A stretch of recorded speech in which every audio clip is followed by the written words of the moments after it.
everyone, welcome to Exams Card. Let's move on to second chapter of our entire English grammar, which is Introduction to Pronoun. My name is Pallavi Ojha and I am your English teacher here. Let's move on to the next slide.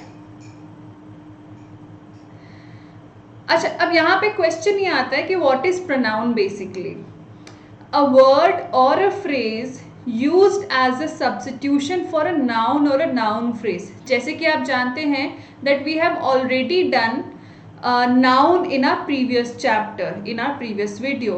तो noun के place पे जहाँ जहाँ पे noun use किया जाता है as person, as place, as thing, anything that can be replaced with a pronoun. अच्छा, कॉमन प्रोनाउंस क्या? Unlike 10 million words in pronouns बहुत ही कॉमन है, बहुत ही आई कैन से फिक्स्ड है.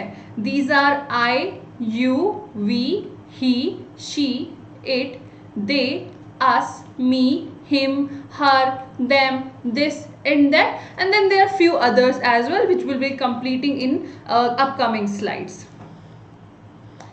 Now what is the role of pronoun in a sentence? Question यहाँ पे ये आता है. तो जैसे कि आप जानते हैं कि हमने नाउन में किया था कि जो नाउन होता है it can be use as subject, subject complement. Object में भी हमने दो टाइप्स किए थे, डायरेक्ट ऑब्जेक्ट और indirect object, object of the preposition and like that.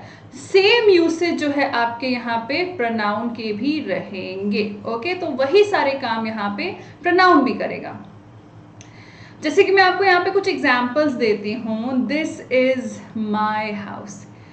If I ask you कि इस क्वेश्चन के अंदर सेंटेंस में कौन कौन से प्रोनाउन है, so you will only be answering this. Now you would ask me, ma'am what about my? My dear, my is not a pronoun actually. जो हमेशा से हम पढ़ते आए हैं, she is my best friend and we say my is a pronoun. No, my actually adjective है. सोचने वाली बात है कि ये एजेक्टिव कैसे है.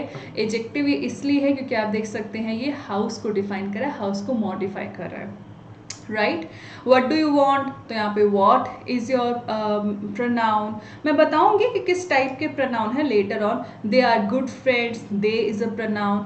Sumit and I are going to the show. अब सुमित तो आपका नाउन है but I is here a pronoun. Alright, this is called personal pronoun.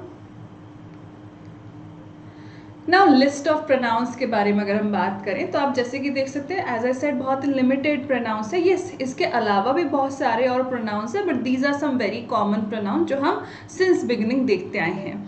So subjective और नॉमिनेटिव केस होता है जिसमें मैं I, we, you, they, he, she, it ले सकते हैं. Whereas ऑब्जेक्टिव प्रोनाउन में me, us, you, them, him, her, it लेते हैं. आई जो होता है वो सिंगुलर नाउन को डिनोट करता है. फर्स्ट पर्सन होते हैं ये. जो स्पीकर होता है वो यहाँ पे अपनी बात कर रहे होते हैं. यू जो होता है, जो लिसनर होता है, जो सामने वाला होता है उसके लिए यूज़ किया जाता है, जिसको हम सेकंड पर्सन भी बोलते हैं. एंड जो दे, ही, शी, इट होते हैं, these are all use for third person जिनको पता नहीं होता है कि हम उनके बारे में बात कर रहे हैं. ओके, मैं आपके बारे में लेट से हमारे एक फ्रेंड के बारे में बात करूँ तो friend will become third person, he, I and you. Correct. तो आप देख सकते हैं यहाँ पर मैंने पजेसिव प्रोनाउन जब लिया सो आई को मैंने कन्वर्ट किया माइन के अंदर. एज आई सेड, माई जो होता है that is going to be possessive adjective actually. मैंने कहा this is my pen, I will write it here.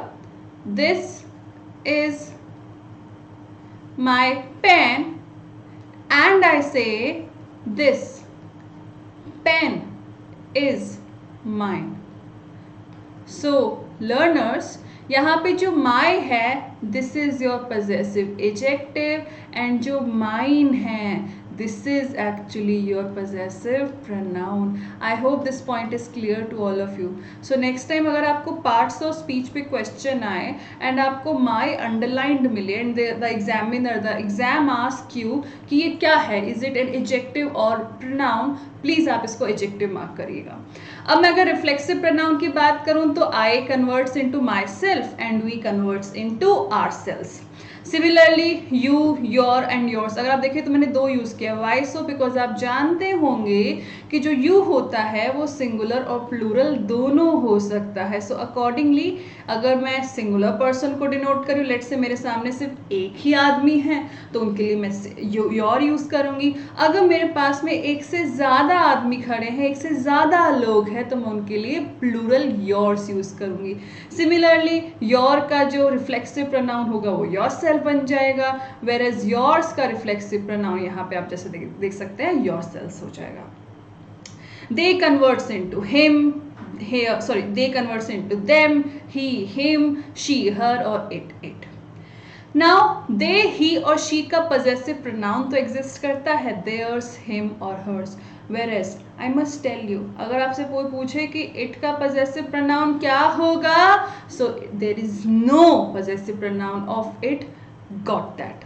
Now दे का जो पजेसिव रिफ्लेक्सिव प्रोनाउन होता है वो themselves होता है, ही का himself, शी का herself एंड इट का itself. अगर आप एक चीज़ देखें तो मैंने सेल्फ यूज़ किया है सिंगुलर के लिए और सेल्स यूज़ किया है प्लूरल के लिए. तो आप आर सेल्फ, देम सेल्फ ये सब चीज़ें नहीं यूज़ करेंगे. Alright, let's move on to our next concept. This is very interesting. तो ये तो हम जानते हैं कि जो आई होता है वो आपका मेल फीमेल किसी के लिए भी यूज़ किया जा सकता है. सिमिलरली वी जो होता है वो मेल फीमेल किसी के लिए भी यूज़ किया जा सकता है. यू पे भी हम ये चीज़ अप्लाई कर सकते हैं. But when it comes to he she, he जो होता है आप जानते हैं ओनली मेल मैस्कुलिन के लिए यूज़ किया जाता है, और जो शी होता है वो फेमिनिन फीमेल के लिए यूज़ किया जाता है. But what about it?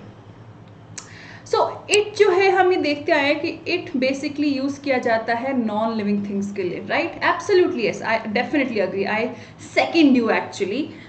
But it के कुछ और भी यूसेज है. Let's get them. So my of course it is used to refer things. My laptop isn't working, is not working. It has crashed again. अगर मैं यहाँ पे it की बात करूँ तो ये इट किसको डिनोट कर रहा है माय डियर? लैपटॉप को डिनोट कर रहा है. नॉन लिविंग थिंग है ना, तो ऑफ कोर्स आप इसके लिए इट यूज़ करेंगे. Can you have a look at it? Again it यहाँ पे क्या है? लैपटॉप है, which is a non living thing. But क्या आप जानते थे कि जो इट होता है वो एक्चुअली एक एम्प्टी प्रोनाउन और ऐसे डमी सब्जेक्ट का काम करता है ना. What is this? अब मैं आपको I remember I was in class 4 or 5 and my teacher, my English teacher asked me translate बारिश हो रही है. बारिश हो रही है.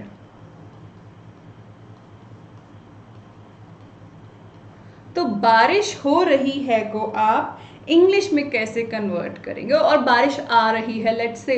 So I got confused and I knew that मेरा English translation is going to be pathetic.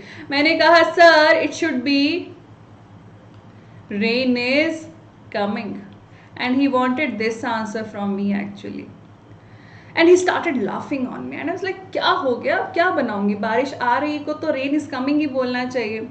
But then he explained to me कि कुछ ऐसे केसेस होते हैं जहाँ पे जो कॉन्सेप्ट होता है उसको आप एज सब्जेक्ट नहीं यूज़ कर सकते. लास्ट क्लास में मैंने आपको सब्जेक्ट वर्ब ऑब्जेक्ट का डिफरेंस समझाया था, राइट? सब्जेक्ट क्या होता है, ऑब्जेक्ट क्या होता है. I am cleared it to you. अगर आपने वो वीडियो नहीं देखी है नाउन एंड इट्स यूसेज की एंड टाइप्स ऑफ नाउन की, तो इस क्लास को देखते ही आप पहले उसके बाद में नाउन की क्लास ज़रूर देखिएगा. एंड सीरियल वाइज जो है क्रोनोलॉजिकल ऑर्डर के अंदर प्लीज़ इसको अटेंड करिए. So he said there are some cases जहाँ पे आप जो मेन कॉन्सेप्ट होता है you can't take it as a subject. तो मैंने कहा फिर क्या किया जाए? उस केस में he said that use it. तो instead of saying rain is coming which is absolutely preposterous, आपको यूज करना चाहिए it is raining. Alright, it is raining. Okay, yes. So जो इट होता है, अब आप देखिए यहाँ पे इट को बस मुझे यूज़ करना पड़ रहा है for the sake of having a subject, otherwise आप देख सकते हैं इट का कोई रोल नहीं है यहाँ पे.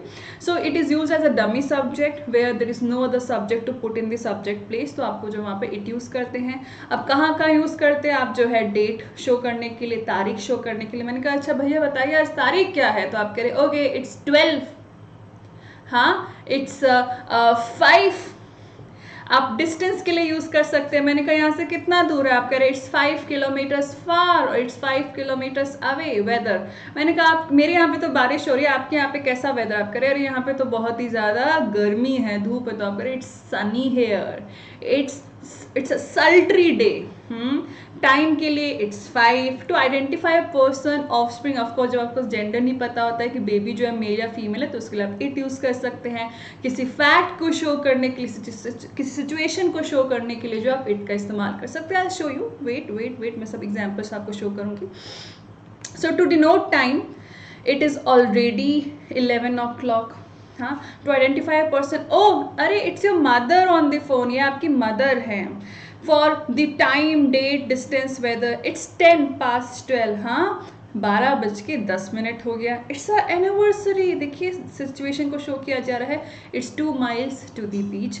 बीच को पहुंचने में, बीच पे पहुंचने पे हमें 2 miles और कवर करना